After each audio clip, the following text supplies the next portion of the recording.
CPS is the agency that's charged with protecting children.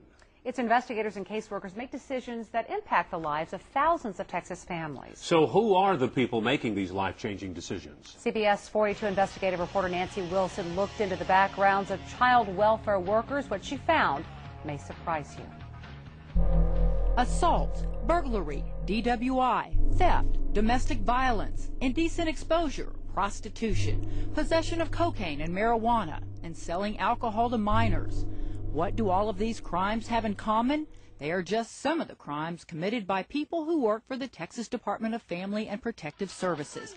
That's right, the agency in charge of protecting Texas children. We found more than 370 employees have a criminal background.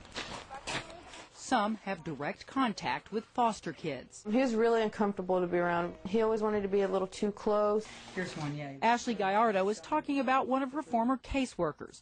Romanus Ike was arrested and charged with indecent exposure after being caught performing a sex act on himself in a public park. He later pled guilty to a reduced charge of disorderly conduct. God, this guy was in my life. He was in charge of me and my brothers. He made decisions for us. She was shocked to learn of his past. At that time, I'm going to school. I'm a young girl, and this guy, what he did is disgusting. It's really just perverted, and it's disgusting. That's all I can say. Like, how could anybody let him be around kids? Like, that's just gross.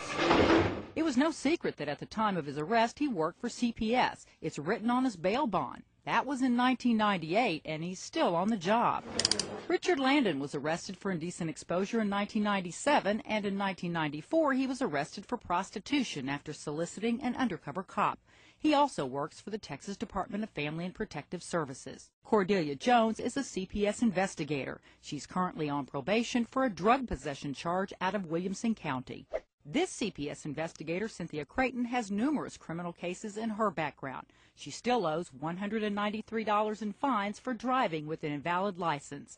David Mendoza pled guilty to assault with bodily injury to a family member and violating a protective order. He's a CPS supervisor in El Paso. It's unacceptable. State Representative Pat Rose chairs the committee that oversees the agency. I think there are several solutions. The first is to make sure we get all background checks from across all states and any convictions.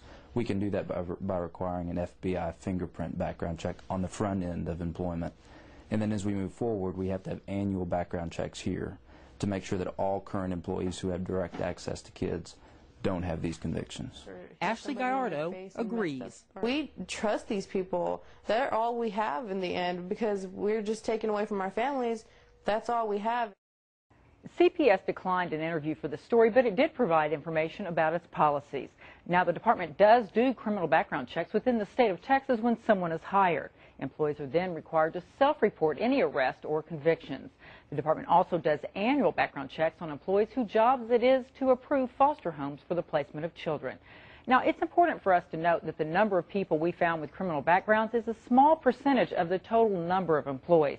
The vast majority are law-abiding citizens who have a very difficult job to do. Nancy Wilson, CBS 42 News investigates.